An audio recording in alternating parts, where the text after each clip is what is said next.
Ma passion pour la voile, ça a commencé, je pourrais dire, lorsque deux de mes amis d'enfance de mon village natal, Neuville, se sont achetés à une semaine d'intervalle, chacun un voilier, du même modèle d'ailleurs, et qu'on a commencé à naviguer tout timidement sur le fleuve Saint-Laurent. Et eux autres, le démon de la régate les a piqués assez tôt, alors ils se sont achetés ensuite un bateau un petit peu plus performant, un Kirby 25. Et puis en 84, pour le fameux été 84, eh bien, ils sont achetés un CNC de 34-35 pieds pour faire le Challenge Labatt qui allait du lac Ontario jusqu'à Charlottetown à l'île du Prince-Édouard. J'étais pas très ferré en régate et puis j'avais pas la possibilité de partir très longtemps de la maison. Alors moi, je ramenais les bateaux, je faisais les convoyages de bateaux. Mais parallèlement à tout ça, dans mon travail à la radio de Radio-Canada, un matin de 1978, ma réalisatrice, Lise Letourneau, me remet un communiqué de presse, c'est-à-dire une feuille de téléx qui m'annonce la victoire d'un Canadien, Mike Birch, dans la Route du Rhum 1978 devant Michel Malinowski, 98 secondes. Ça, il y a des gens ici au Canada qui font ces courses-là et qui sont capables de se mesurer à tous ces grands noms européens et qui sont capables de même de leur faire la barbe.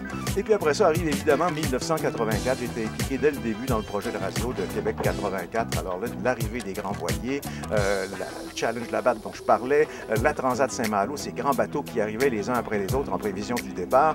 J'ai couvert ça avec un bonhomme qui venait de compléter un tour du monde en solitaire, Yves Gélinas. Alors ça a été mon université de la voile. Je peux vraiment dire que c'était le début d'une passion qui brûle encore.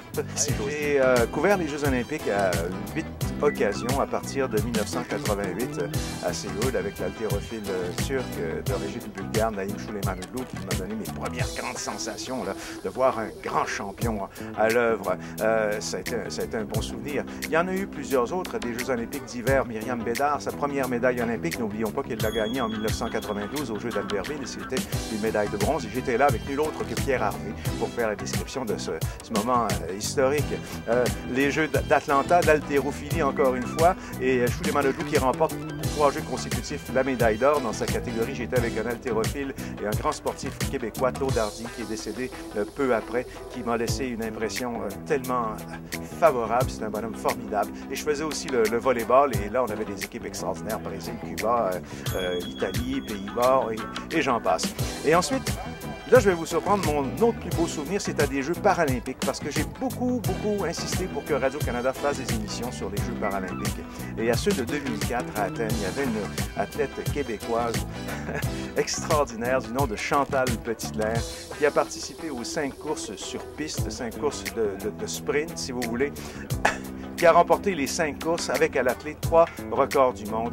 Une bonne femme extraordinaire, intelligente, volubile, généreuse. Alors, c'était un plaisir de travailler pour elle et c'était surtout un plaisir pour moi d'être à des Jeux paralympiques et de parler de ces athlètes qui ont un courage tout à fait admirable. Alors, ce sont mes souvenirs olympiques et, j'insiste aussi, paralympiques. Il ne faut pas les oublier. À la Transat Québec-Saint-Malo en 2012, bien, c'est un petit peu comme toutes les autres années.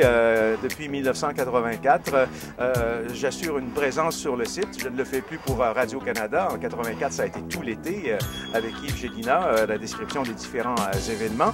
Ensuite, j'ai décrit les départs de la Transat 88, 96, 2000, 2004 et 2008. Et cette année, je décris encore le départ de la Transat. Ce sera avec les amis du réseau Vox, du canal Vox, ici à Québec. Je serai en présence en compagnie de Marcel Côté, un très bon régatier de la région de Québec. Aussi, j'anime des petites conférences par-ci par-là, comme par exemple le panel des francs-barreurs, où on réunit nos skippers québécois pour leur faire parler de leur passion pour la course. Et puis aussi, à l'occasion, on a des petites entrevues à la radio, à mes anciens camarades de RDI, Louis Lemieux en tête. Alors, c'est ça, c'est d'assurer finalement un rayonnement de la Transat, amener les gens dans le Vieux-Port pour qu'ils voient ces bateaux. Et vous savez, voir des bateaux dans un port, c'est tout à fait naturel. Ça vous fait vous envoler. Ça déclenche le rêve. Moi, j'appelle ça la part du rêve de la navigation. Les gens ne navigueront peut-être pas, mais ces bateaux-là, même amarrés, leur donnent des instants de bonheur, des instants de rêve. Et c'est ce que je veux partager avec le public. Ferdi, merci beaucoup. Merci, ça me fait plaisir.